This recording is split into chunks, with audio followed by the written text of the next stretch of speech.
नमामि रामं रघुवंशनाथ।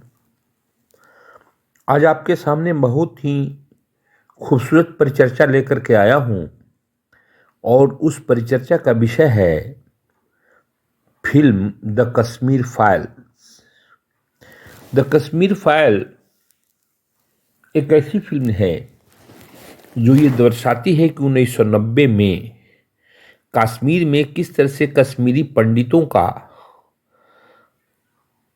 बलात्कार किया गया, किस तरह से उनकी हत्या की गई और धरती का स्वर्ग कहे जाने वाले कश्मीर से उनको घर छोड़ करके विवश होके बाहर आना पड़ा।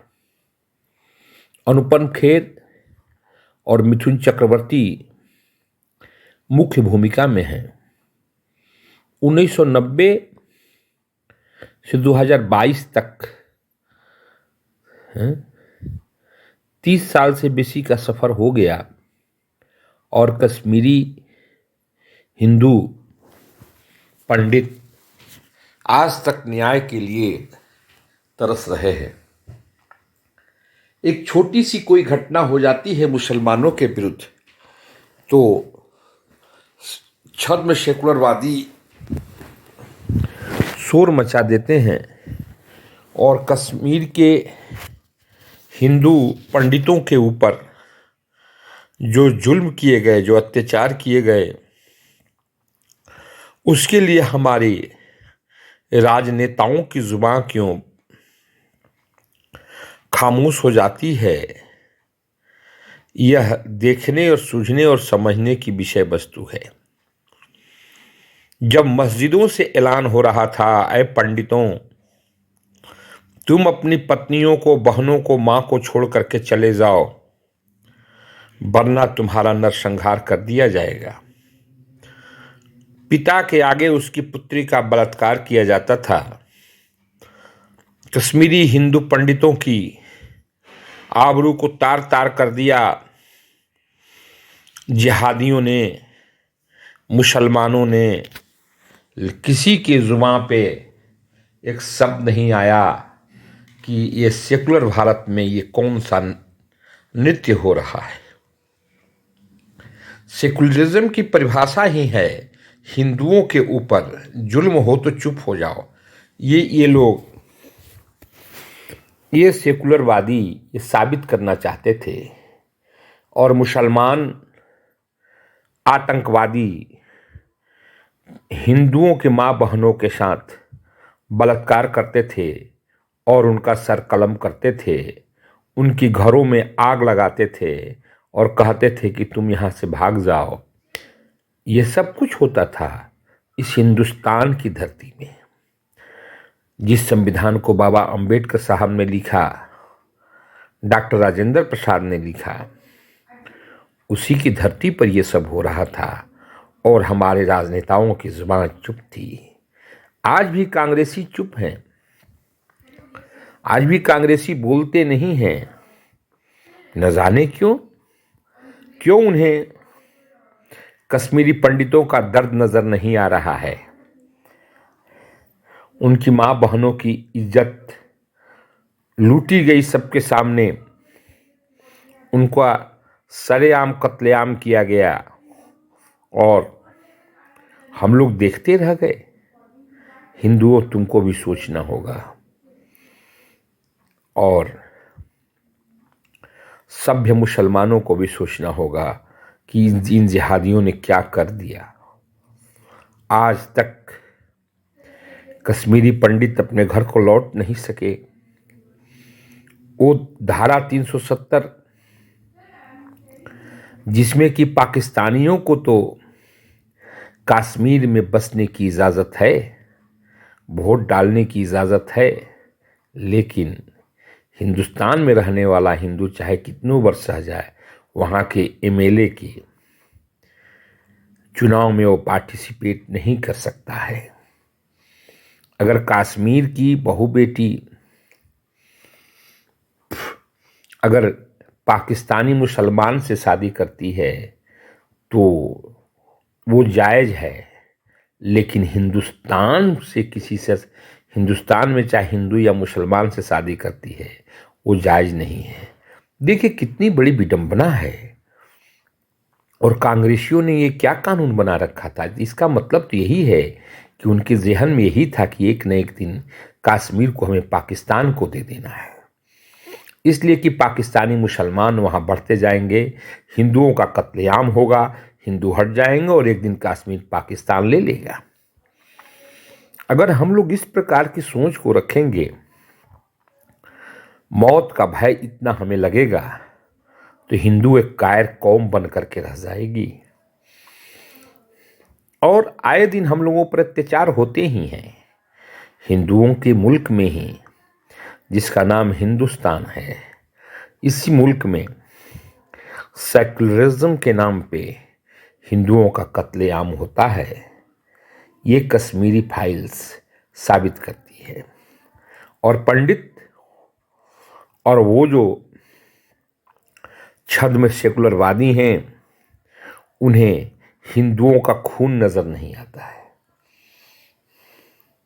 हिंदुओं का खून उन्हें नजर नहीं आता है। सबसे बड़ी बात तो ये है कि उन्हें ये सोचने की न ज़रूरत है, न उनके मानस पटल पे है, क्योंकि वो एक परिवार की पार्टी है। कांग्रेस वंशवाद की पार्टी है। वो हिंदुस्तान को अपनी जागीर समझती है। जो लोग हिंदुस्तान को अपनी एक जागीर समझते हैं, वो उन्हें क्या चिंता यहाँ के लोगों को क्या हो रहा है नहीं हो रहा है। वो तो सोनिया गांधी, राहुल गांधी और प्रियंका वाड्रा जैसे लोगों के लिए अपार संपत्ति है। यूँ खा रहे हैं, पी रहे हैं, मौज मस्ती कर रहे हैं। जिस दिन मुसलमान इस देश पे राज करेंगे, जिस दिन उनके ऊपर पड़ेगा, तो वो इटली भाग जाएंगे। हमारे देश की ये दुर्दशा, ये देख करके हमारे पूर्वज क्या कहते होंगे। जिन मुगलों के खिलाफ राणा प्रताप लड़े, जिन मुगलों के खिलाफ शिवाजी लड़े, आज वही मुगल आज़ादी मिलने के बाद हमारे हिंदू पंडितों के ऊपर बेइंतहा जुल्म और अत्याचार किए, नरसंहार किया गया। लाखों के लाखों कश्मीरी हिंदू पंडित मार दिए गए, उनके घरों को जला दिया गया, उनको संपत्ति से बेदखल कर दिया गया। ऐसा होता है कहाँ? वह सब धारा 370 की वजह से हो रहा था।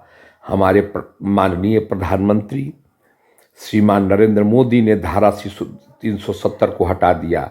अब वहाँ हिंदू बस सकते हैं, वहाँ संपत्ति खरीद सकते हैं और वहाँ पूर्ण अधिकार होगा। उन्हें पूर्ण अधिकार मिलेगा एमपी बनने का, एमपी में खड़ा होने का। कितनी बड़ी हम एक तरफ कहते हैं हम अनुसूचित जात के लोगों को, जो सफाई वर्ग में आते हैं, सफाई का काम करते हैं, वो जिंदगी भर सफाई करते रह जाए। कश्मीर, जम्मू कश्मीर में धारा 370 लगने जब था, वो एक स्वीपर का बेटा स्वीपर ही बनेगा। गुण होते हुए भी वो कलेक्टर, डॉक्टर, इंजीनियर नहीं बन सकता है, टीचर नहीं बन सकता है, प्रोफेसर नहीं बन सकता है। क्यों? क्योंकि वो स्वीपर है। ये हिंदुस्तान की धरती में हिंदुस्तान का लड़का कश्मीर में सिर्फ स्वीपर का काम करेगा। कितनी बड़ी दुख की बात है। और इसको कुछ लोग कहते हैं कि नहीं, ये सही है। एक तरफ वो हिंदुस्तान में कहते हैं अनुसूचित जाति के लोगों का कल्याण होना चाहिए, उसके लिए भाषण भी देते हैं। दूसरी तरफ कश्मीर में वो जब जाते हैं तो उनकी जुबान बंद हो जाती है और वो फिर से उन्हें मुसलमानों के पक्ष में बोलने लगते हैं, जिहादियों के पक्ष में बोलने लगते हैं। Kashmiri files, the Kashmir files cinema घरों में दिखाई जा रही है, अपार जन समर्थन मिल रहा है।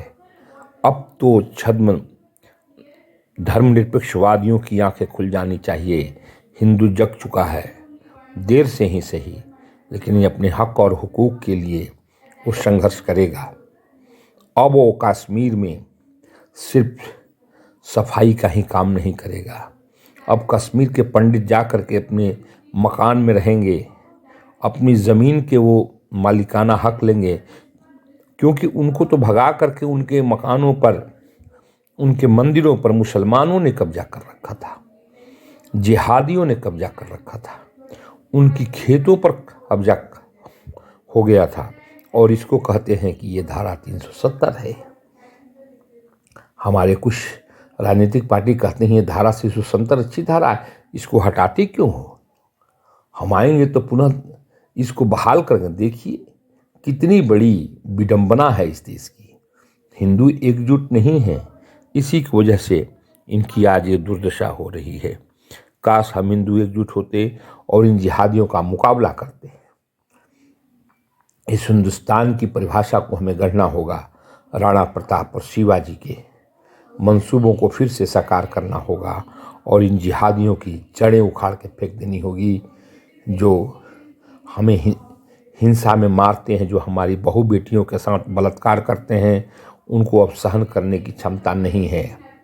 ये जिन्नावादी, ये जिहादी हमारे मुल्क में, हमारे कश्मीर को नर्क बना चुके थे। वो तो धन्य हो प्रधानमंत्री नरेंद्र मोदी का, जिनके कार्यकाल में ये कश्मीरी फिल्म फाइल्स बनी, इसके ऊपर फिल्म बना और वो सबके नज़र में आया।